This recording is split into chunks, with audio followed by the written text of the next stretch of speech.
listening to the 40 Thrive Podcast, the show created for women 40 and beyond, ready to shake things up. And now, your host, Jackie McDougall. Hey, welcome back to another episode of 40 Thrive. I know you have plenty of things to do, and so I just appreciate your being here with me. So by now you know that while I am pretty logical at times, I also love woo-woo and learning and stretching and growing in ways that maybe are a little bit foreign to us. And so there are a lot of concepts, a lot of these like personality tests and things out there that I'm just totally into. As you know, back in May, I did an episode of 40 Thrive where we talked to a strengths finder coach, and she really taught us some amazing things about ourselves. And I just wanted to dive even deeper this season. And so today we're going to talk about human design. It sounds a little weird. It sounds a little out there like, we're going to turn into the bionic woman over here. But it's a concept that I had heard many, many times and was not really all that familiar. So back in May, I recorded an episode with Kelsey Abbott, who is a human design coach. And she has a podcast called Find Your Awesome. It's a really good podcast if you want to check it out. But I found Kelsey because she was commenting in a group I'm in, and she was talking about human design. And I wanted to know what the heck it is, why it matters. And so we recorded this episode, and she just dives in and tells us all about it. In the meantime, I knew I was going back to that episode that I had recorded months ago, and I was finally going to share it here with you. And I reached out to her and I was like, hey, do you think you could give me a human design reading? And she did. And holy crap balls, it is so crazy good. Oh my gosh. I have to tell you that there are things about myself that I thought were flaws all this time. And I've sort of tried to hide or fix or, insert verb here. But she showed me my human design chart and sort of did a reading of it. Because seriously, if you get your human design chart and you don't have someone read it, it's very confusing. It's like you're reading Alien. But she broke it down for me and she shared some things and it really resonated with me and it was super powerful. So powerful that even my husband, who is the most logical of the logicals, he was like, yeah, I'm in. I want to try this. And he did it and he loved it too. And so if you're in a place and you're like, I think I know what my strengths are. I think I know what I'm made of. I think I know who I am. Then that's great. But we could always know a little bit more. So open your heart, open your mind, and check out this conversation with Kelsey Abbott. Real quick before we go in, make sure you're over in the free and private Facebook group, 40 Thrive Community, right now. There are so many exciting things happening this fall. Oh my gosh, I am showing up and I am seriously here to serve you and to bring in all the experts and all the goodness and my own experience to help you thrive more than you could imagine. So please head on over there and join us. Make sure you comment when you get there and say, I found you on the podcast and I'm here in the group so we can all say hi. Okay, so here's my episode with Kelsey Abbott. Kelsey, welcome. I'm so excited to be here, Jackie. Thank you so much. I'm excited to have you. I've been fascinated with human design and I was tempted to jump in and research everything I possibly could. And then I was like, well, no, I'm not going to do that. I'm going to come from it just like a listener and with absolutely no idea. But before we get started, so we were talking a little bit, getting to know each other, and you said something interesting to me. You don't believe in age. What does that mean? It means that the phrase age is just a number that's really trite. I just don't believe that a certain age means anything. Good or bad? No. It means nothing. I used to, when we lived in Maine, I coached this women's triathlon group and they were all ages, but the vast majority I'd say was 50 plus. Mm-hmm. And so many of them would try to say things to be like, oh, I can't do that. I'm too old. I would just call them out on that. No, you can do this. I know people older than you that do this. Right. And they'd always try to be the only quote unquote old person doing this. And I was like, no, there's a whole age group of you people. Right. There wouldn't be, I guess, the age group in the race if they didn't exist, right? Exactly. Yeah. I hear what you're saying. And I don't know. I think I come at it as being over 40 is like this permission. Now, it doesn't mean that people under 40 don't have permission to do all the things. But I think that when we hit over 40, we've lived a lot of life. We've given a lot to other people, whether you have children or not. We're sort of taught and, bred to be givers, that it's that time where we're like, okay, I'm going to still give, but I'm going to give more to me. Was that lightning? Yeah. That's amazing. That's amazing. Being in California, I hardly ever see lightning storms. So I love it. You in Florida. And then it'll be sunny in 10 minutes, right? Yeah, probably. Amazing. So I just love talking about age and like what it means to different people, because in the community, there are plenty of people who believe exactly what you do, where it's like, why are you even pointing out that we're over 40? We're just doing the thing. Well, and I don't feel like I'm over 40 at all. And also, I know people who are over 40, well over 40, who haven't yet given themselves the permission, who haven't yet been able to soften into the net that allows them to be themselves. And that's a bummer, because this is the time. It is. And I think that's what helped form the opinion for me at a really young age, that age, it doesn't matter. Well, it's time to do all the things, no matter if you're listening and you're 30 or you're 50 or you're 90, do it. Just do it. Anyway, so let's talk about human design. I'm going to start with the obvious question. What the hell is human design? It's a really wacky term, isn't it? When I first heard it, I was so skeptical. Yeah, it sounds like, oh God, what was that show in the 80s? Like the Bionic Woman and like... Yeah. $6 million man. It like a whole lot of stuff came up for me when I first heard the term, and then now it just rolls off my tongue. But here's what it is. And describing it makes it feel even wackier. You have to experience it. But here's the description. It is a combination of astrology, the chakras, the Kabbalah Tree of Life, and it combines all of these things. It also uses some science, like there are 64 gates in human design, like 64 codons of DNA. It combines everything to make a really clear picture of who you are. Now, here's how I explain it. Years ago, long before you were born, your little baby soul got called down to Earth School. And it got so excited because Earth School is the big time. And so as part of preparing for Earth School, it got to check all these boxes, like how it wants to experience life in our school, like who it's going to be and what it's here to do. And so it checks all the boxes. And then once it's figured all that out, it decides the exact time and place and date where you will be born in order to ensure all of that stuff happens. And what comes out of it is this totally wacky looking chart that is the blueprint for your soul. And so by reading your chart, by understanding your human design, you have this blueprint, this like ultimate permission slip to fall back on, to really, truly be you and to live life with ease. So we have this really messed up idea that life is supposed to be a struggle, that you have to earn things in order to have them and be them. And human design and following our design shows us it can be all joy. It can all be filled with ease. And that's actually how it's supposed to be. We're actually supposed to be in flow all the time. So every single time we get on the struggle bus, we are not living our design. And that is a reminder for us to be like, whoops, wrong road. What kind of messages do you think we got growing up? Because that's where it all starts, that we feel we do need to struggle. I mean, you've seen it, I'm sure, at parties where it's like, oh, this has happened to me. Well, this has happened to me. It's like a badge of honor to have a more difficult life. Yeah, what is up with that? What is wrong with us? I've also seen it like standing in line in the grocery store, people bonding over complaining. And that's just like this totally weird human thing that I don't partake in. I'm the weirdo that's like, look at that beautiful blah, blah, blah, whatever it is. Like, I want to share the beauty in the world. Yeah, so what happens is the day we're born, we know our design. We know exactly why we're here. We know all of our gifts, which are sprinkled like golden nuggets throughout our design. And then people start talking to us.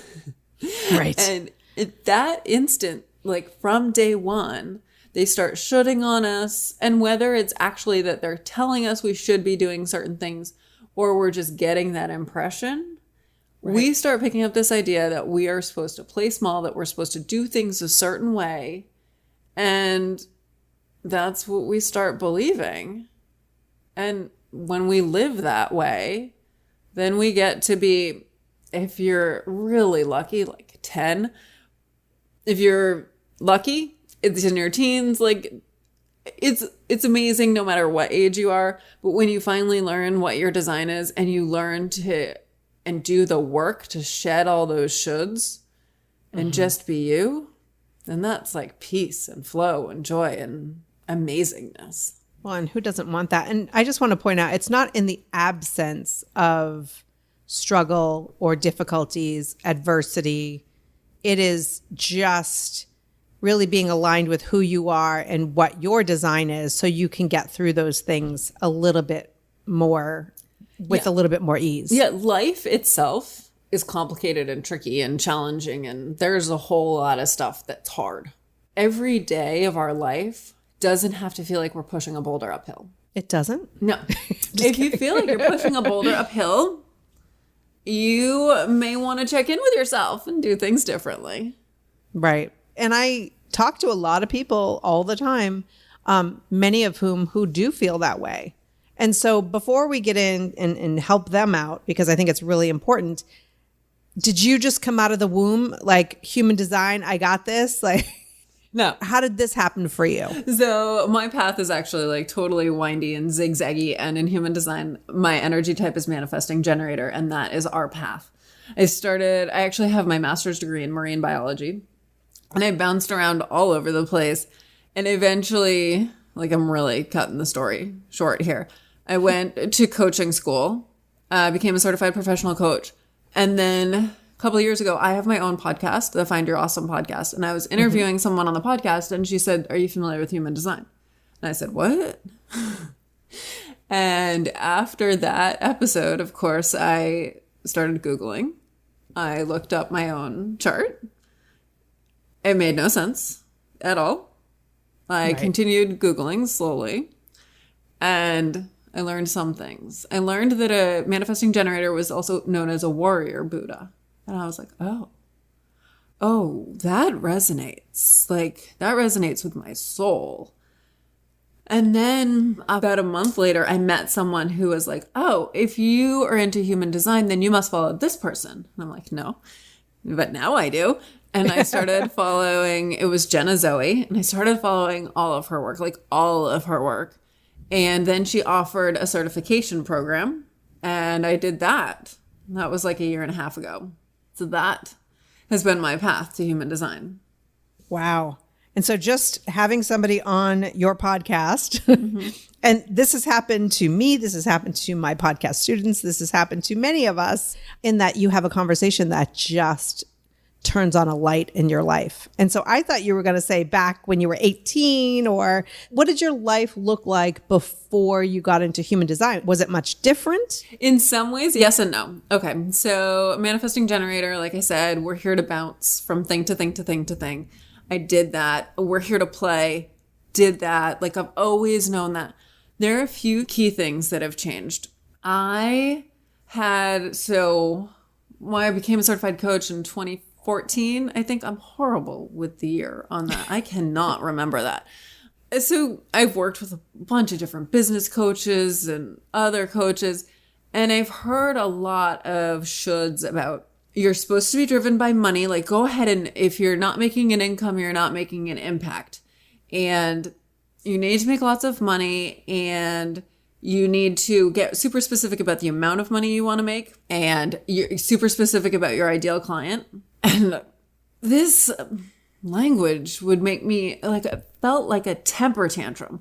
Like, I felt like there was something inside me lying face down on the floor, pounding my fists and kicking my feet and just being like, no. And yet I had no reason to back that up. And so eventually it felt like these people were bullying me. So eventually I would say, okay, fine. I'm going to get super specific. I'm going to be driven by money. And this year I'm going to make this amount of money. and I'm going to get specific. I'm going to shout that number out loud. And then guess what I learned about human design? What's that? You can be a specific manifestor or a non-specific manifestor. If you are a specific manifestor, all of that stuff about the specificity is so true for you. You state that number and the universe is like, here, I'm going to give it to you exactly as you wish.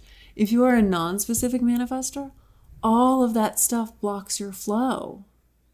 So if you're a non-specific manifestor, the way to move through this world is to be free to say, hey, universe, what I want, for instance, is I want to spread information about human design. I want everyone to feel empowered by human design. And then the universe brings me people like you who say, hey, will you come on my podcast? But if I said, I want to be on the 40 Thrive podcast, the universe would be like, it'd be like hard screeching of brakes. No, you don't do that. Like the universe, for a non-specific manifestor, the universe brings us things that we don't even know exist. Things that better, it's like more than we can even possibly imagine. I think it's fascinating that you say that because I am a big believer in we can only, manifest or set goals or however my listener might actually think of that. But we can only see what we know. And when we only put out there things that we know about, we're limiting ourselves. Yes. And if you're a specific manifestor, that's what you do. You make the shopping list. And then the universe delivers. So it's still effective. Mm-hmm. Oh, it's very effective. My husband's a specific manifestor. And about a year ago, our refrigerator broke. And it was a holiday, like Memorial Day or Labor Day. I don't remember. And I was like, oh, hey, I'm pretty sure the fridge is broken. Lowe's is having a sale. Let's go check it out.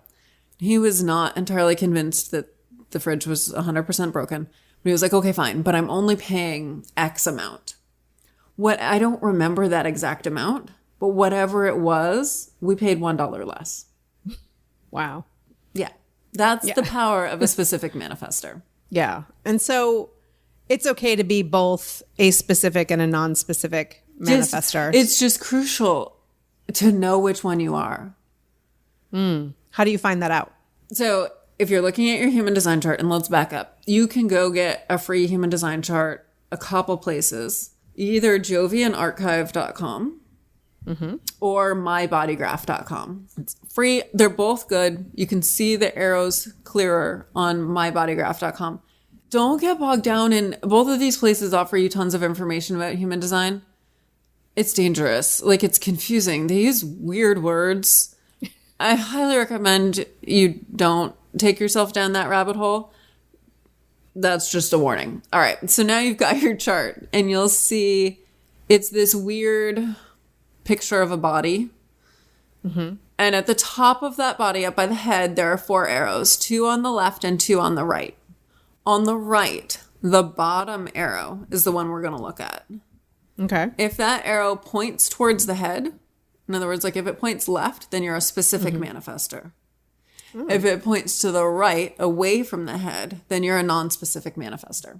And so it's pretty easy for somebody to find out which one they are. Yeah, just if you're looking at Jovian, zoom all the way in because the way the arrows are, you just have to zoom in and like double, triple check it.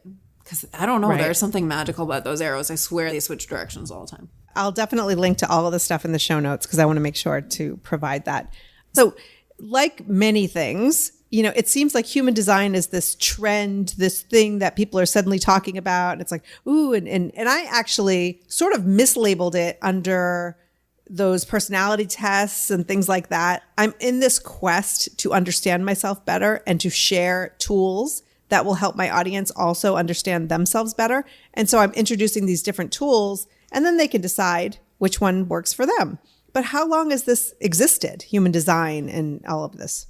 It was downloaded by this guy named Ra Urahu, whose real name was Robert something, in the 80s. And he was in like 8 days of meditation and all of this came through.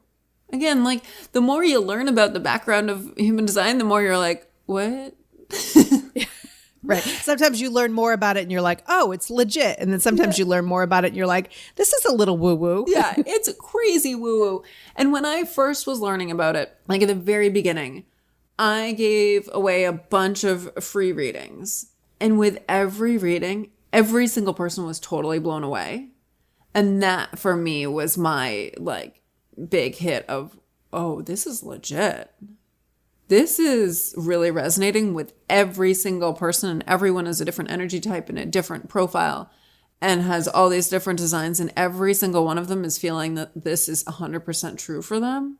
Yeah, there's something to this. So I've had my astrology chart done before. How does it take that and then add to it? Like, what's the difference between that and just an astrology chart? So there are 9 energy centers in human design, which are similar to the chakras.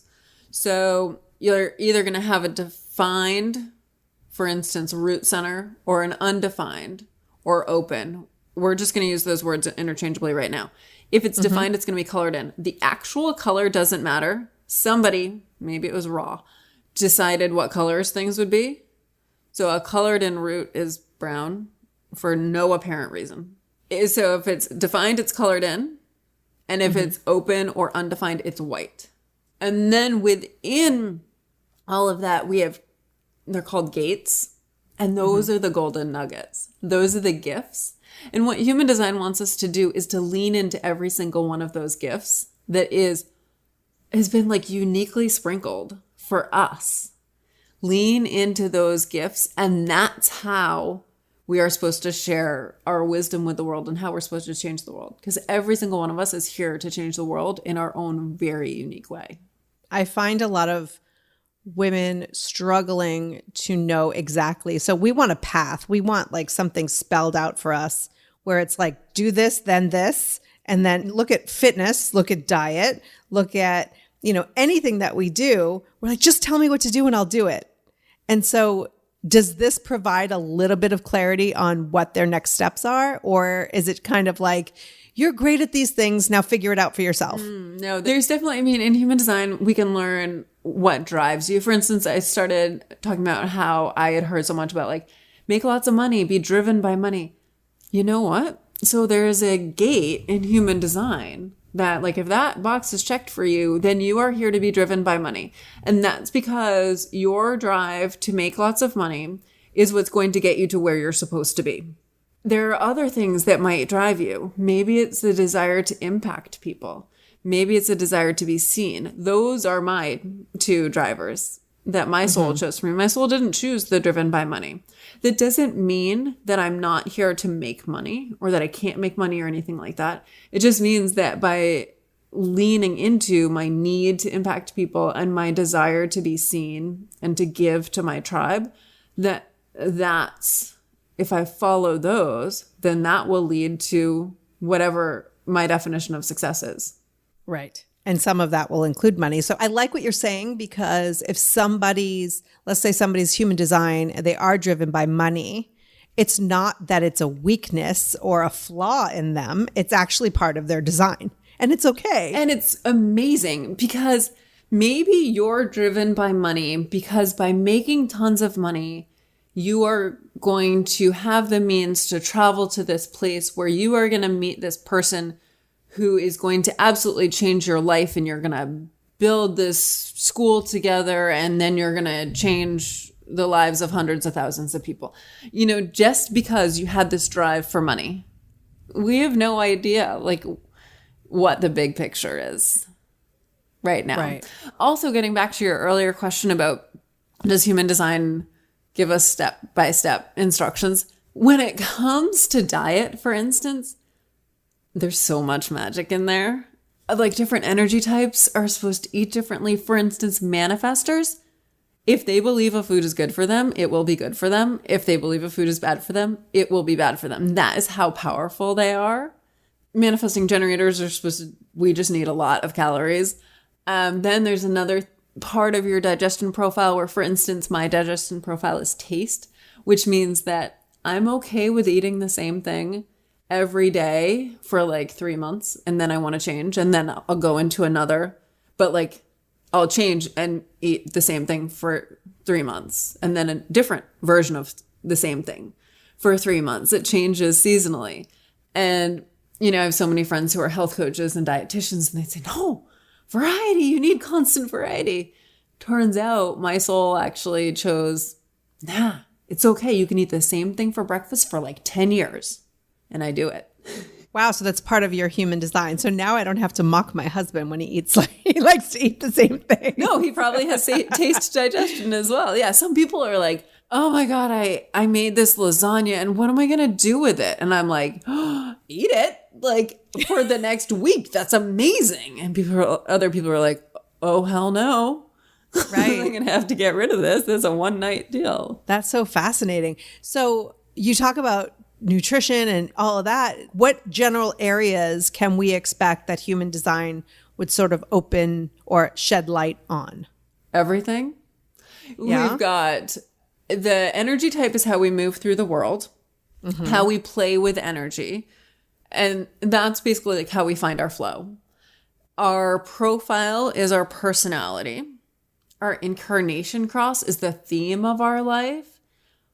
All of the centers, whether they're defined or undefined, that explains, let me give you an example to explain that one. Okay. All right. When you're looking at the human design chart, in the head, there's 2 triangles, one at the top and then one under that. The top one is called the crown. The one under that is called the ajna. If it's defined, I believe it's green. And if it's undefined, it's white. Mine is undefined. So people who have a defined ajna, their mind feels like a library with an extensive filing system. And they are here to hone their perspectives and have opinions about things. Debate is going to energize them. People with an open ajna, it feels like there's no library in there. There's this vast expanse. It's like Montana sky. It feels so good when it's wide open. And for us, we're not here to cling to opinions. We're in that sense, we're open-minded. Like we can hold a bunch of different opinions at the same time. Opinions just flow through us. And debate, or anything we perceive as debate, is totally draining for us. So that, for instance, my husband has a defined ajna. I have an open ajna. So to be able to be like, we start having a conversation, I'm like, Kelsey, out. Like, I can't. This makes me tired. Or like what you're saying right now. I know you're not debating because we've had this conversation so much time. I know what you're doing with your open ajna is just like picking something up and looking at it over and over and over again. And that just totally drains me. So that is just another level to have permission to be myself. That's fantastic because I've thought of several relationships where we probably just have an extremely different human design, and what energizes us and what sucks the life out of us are not aligned. So it makes perfect sense. And I think that's where sometimes you have relationships, whether they're romantic or otherwise, that feel like butting heads all the time because what energizes you and drains you is so very different from each other. It's really eye-opening. It's so helpful for relationships. Oh my goodness. Like when I do a partner human design reading, first of all, it's so fun with people who know each other. So I do like romantic partners, business partners, friends, siblings, whatever. 2 people who know each other. And it's so fun because they'll be like, oh, that's totally you. And help the other person see themselves. Right. And then receive being seen by the other person. But then after the session, since they were both there, they can really truly celebrate the other person and be like, oh, you're going through an emotional wave right now. Okay, what do you need? How can I support you? Or like, oh, look at you. You have a knack for details. Hey, look, I don't have a knack for details. Will you help me, please? Because like I don't have this gift. Will you do this for me? And like be able to know like other people's strengths and things that it's not just like a strengths finder test, because I used to use that a little bit with my clients. This is just like whole nother level of strengths and gifts. And like I say, golden nuggets. Well, it's funny that you mentioned Strengths Finder because my last episode, right before yours, was with a certified Strengths Finder coach. And I started to feel a little bit emotional when you were just talking about that, because she brought on the same thing too, is like we sometimes see flaws, what we think are flaws in other people or in ourselves, and they're not actually flaws. She was talking about the 34 different, strengths. And when you have something at the bottom, you may not appreciate that in another person. Yeah. And so I love that I feel like these conversations happened in a perfect way, in a perfect timing, because this is like diving in deeper. Exactly. To who you really are. And so I have to ask though, because many people may have a reading, and I have no idea what it's like to have a reading, but they've had years and years of environmental issues. So people in their lives, maybe marriages, children, so much adversity. And so does that change somebody's human design at all? No. Your design is what your soul picked out for you. The conditioning is all the stuff that happened to you after. And so if you feel like you're going to, this is the best way I can think of to say this. If you feel like you want to do a reading with somebody, but you're going to fight them the whole way, don't do the reading. You're not ready yet. And that's okay. Right. But if there's something in you that just feels like it just wants to just relax, there's some like niggling thing in you that's like, I just want to do it this way. Or I just wish it was okay to do it this way. You know what? Maybe it is. And maybe that's exactly what your soul picked out for you. Like I kept having that nagging feeling of like, I don't want to be specific. And then to finally learn, I'm not supposed to be specific. Oh, that is epic permission to be me. You've got to have a sense of freedom to go with that. It's like you see all these round holes and you don't understand why you as a square peg don't fit when everyone else does. And actually, that is one of the things that I describe a manifesting generator as. We don't fit.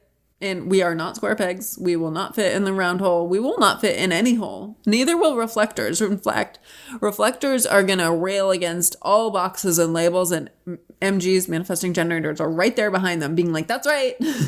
No boxes and labels. Listen to the reflectors.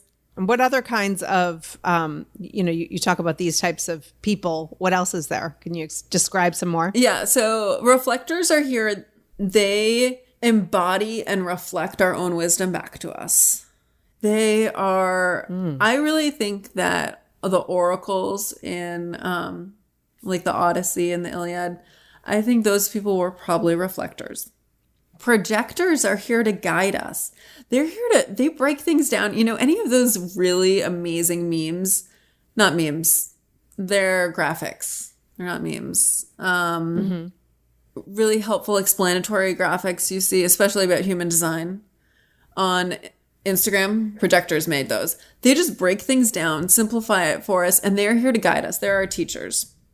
And they are like birds while the rest of us are scrambling around on the ground. They just see things from a different perspective. Generators are here to follow their desire. And the universe is like a personal shopper for them, constantly putting things in front of them and saying, hey, do you like this? Do you like this? Do you like this? And with every single thing, a generator gets to say like yes or no. And that yes is a full body yes. You can feel it. And if it's not that full body yes, it's a no. Manifestors are here to be big, like really big. They're here to just do what they want and to create movements. And because their energy is so big, they've probably been told to tone it down. They're extra. Yes. And their lesson is to learn, yeah, you're extra because you're extra special. Keep being extra. Like be all the extra you can. And then manifesting generators are a hybrid between manifestors and generators. So we've got the personal shoppers, the universe being a personal shopper for us. And we've got a little bit of extra energy. And we're here to play and show people that you don't need to fit in any holes or any boxes, and you can bounce from place to place to place, and you're here to follow the joy. I love it. It's so funny. And I'm sure people will maybe recognize multiple in themselves. So is a person just one of those, or are they sort of a combination of many? I love that you asked that question, because no, we all have a little bit of all of them in us.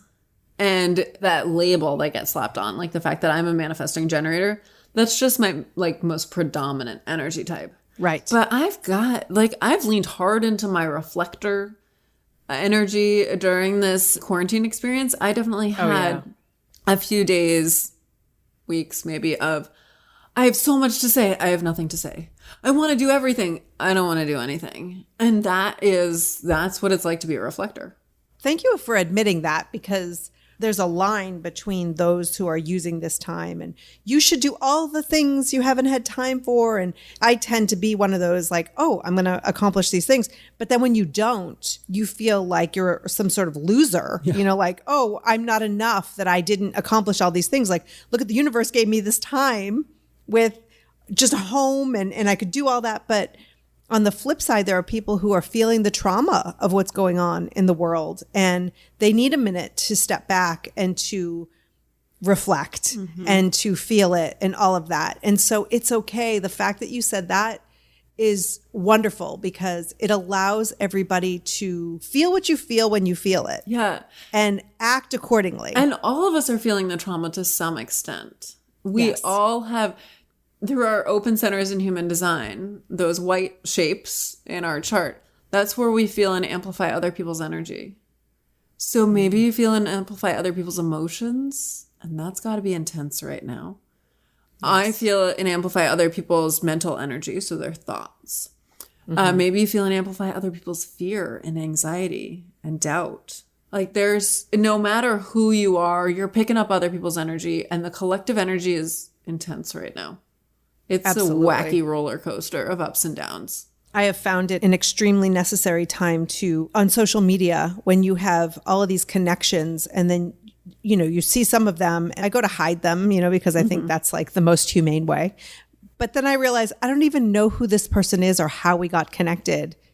And they bring it's not like it's Aunt Mildred who's going to say, you unfriended me at Thanksgiving. It's just, so I've really, and I say this with love, like I have just been unfriending the heck out of Facebook, because that energy, like you're talking about, I'm not here to fight on social media. Like I will debate with the best of them, but I don't think that social media is the place to do that. I used to. But as a 49-year-old woman, I'm not there anymore. And so I love that you're saying that, because I think it's a really important time to protect our energy. It really is. And to notice, it's like we all have boats, and notice the leaks and plug them up. So anything, whether it's somebody that you're still connected with on social media, that especially the people, like when I looked at my feed, I just had this experience yesterday. I was like, who are you? Like, I don't even recognize that name or have any reason why I would have accepted a friend request from you. Like, I don't know anything about you. So whether it's an energy leak like that, or for instance, it's that you're trying to be specific when you're non-specific, or you're trying to act like you have a defined ajna when you don't. These are the places where it's just leaking energy. It's just like spouting hole after hole after hole in our boat.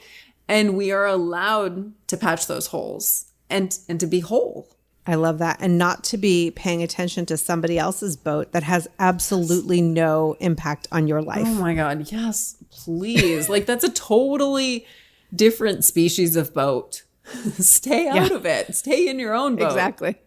Exactly. I cannot agree more. Okay, so we all know that everybody, well, I guess my audience doesn't know, they can reach out to you through your website, which I'm going to link to also. They can listen to your podcast. They can learn more. I love the fact that your podcast wasn't about human design when you started it. I thought, I've listened to a few episodes and I thought it was all about, that was why you started it. So that's more permission for people to start a creative project or something else in their lives and know that it can sort of morph into something else. Oh my goodness. Yeah. You can hear earlier episodes with professional athletes. We've got a little bit of everything on there. Yeah. And then I went pretty deep into human design.